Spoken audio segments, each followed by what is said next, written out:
Let's begin today's program with Jondi. You made a very good post. I read it twice about the circus.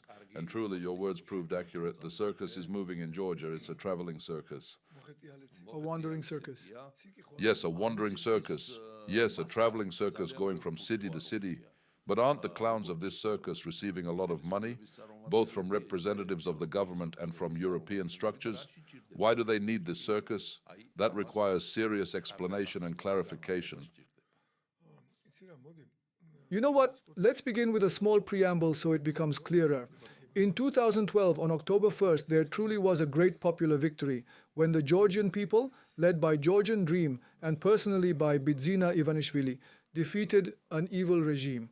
There was an expectation that justice would be restored. That was the main motivation for people going to the elections and supporting Georgian Dream. Instead, we saw declared cohabitation, the so-called cohabitation, which in reality could directly be called collaboration, meaning an agreement with a criminal regime. Instead of these criminal individuals being held accountable, instead of justice being restored, instead of stolen property being returned to the people and state property returned to the state, Georgian Dream and the national movement together continued living comfortably at the expense of the people and the budget. In 2022, when Russia launched its special operation in Ukraine, a radical change occurred within Georgian Dream. I think, actually not just think, but firmly believe, that this was a very important and courageous decision by Bidzina Ivanishvili. He refused to open a second front against Russia. This triggered the processes we all witnessed together. Georgian Dream chose a very correct and justified foreign policy course, which ended the cohabitation and shifted the country into a regime of real confrontation with this crowd, the same crowd that, until 2022, had spent 10 years in arrangements and comfortable coexistence.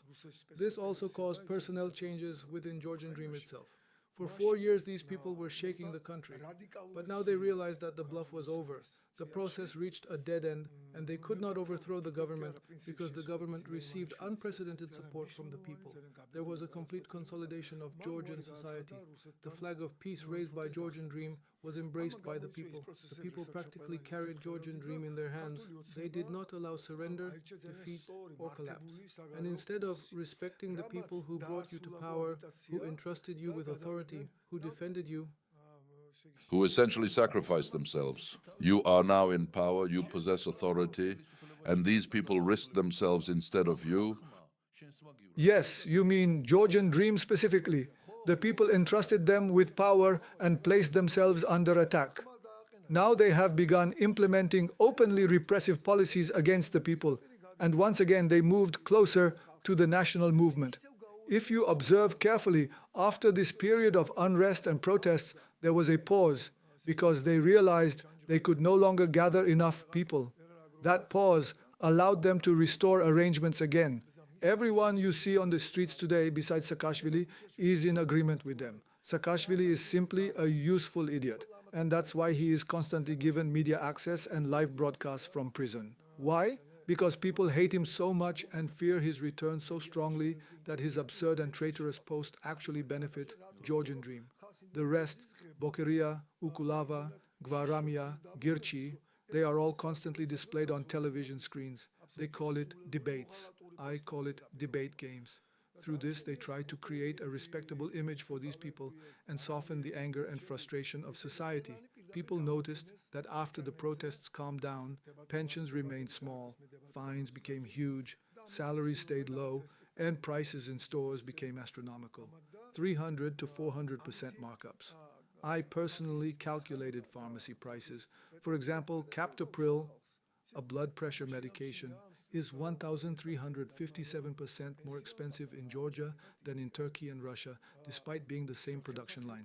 We conducted a controlled purchase in Moscow with Russian-produced Captopril, in Turkey with Turkish-produced Captopril, and compared them with the Georgian GMP-produced version. It was 1,257 to 1,357% more expensive in Georgia. Can you imagine that? Exactly. What do you call that? Sorry for the harsh word, but this is not merely greed, this is piggish behavior. Shamelessness. It's too much. Naturally, this provoked both my inner protest and the public protest, and then there are the fines. Just 2 weeks ago, they doubled them. Crossing a bus lane violation that used to cost 100 GEL became 150 GEL for the first offense. and then 300 GL afterward. Parking fines in Kutaisi, Batumi, and the regions went from 10 GL to 50 GL.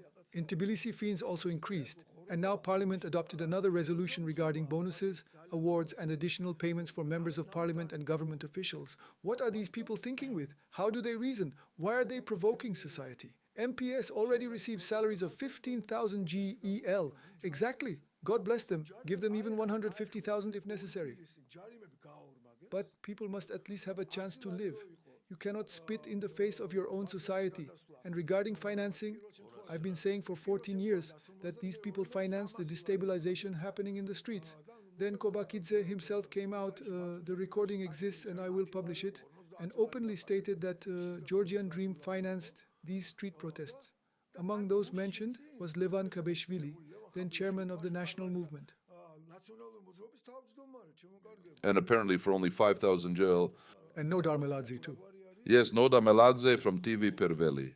Exactly. These television stations that attacked the patriarchate, that attacked Bishop Stefan and Bishop Spiridon's orphanage, apparently Georgian Dream, finances them Then too. they say that previous security officials financed them, not the current government. Fine, let's assume that explanation is true. But then why was no criminal case initiated? Isn't this a corrupt arrangement? Why wasn't anyone arrested? They openly said that Liloashvili financed them. And what about those who received the money? Was any action taken against them? Nothing happened. And I'll give you another argument. The State Security Service released recordings of people preparing for the overthrow of the government. For example, Gurchi, although now they are split into many factions, but all of them are equally disgraceful for Georgia. They are practically a sect. Every Gurchi leader even declared himself a bishop. One branch of Gurchi was secretly recorded in Borhomi while teaching young people how to throw Molotov cocktails. And where is Zurab Japaridze now?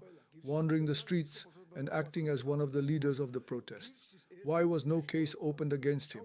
Meanwhile, cultivation, production, acquisition, transportation, and distribution of drugs can lead to life imprisonment.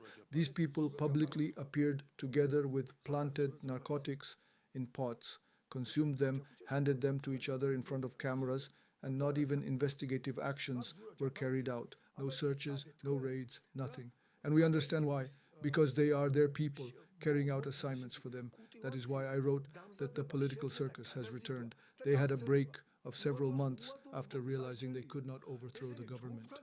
Then a deal was made again. I have always said that within the government there are people who dream about restoring the old sweet life, restoring this cohabitation.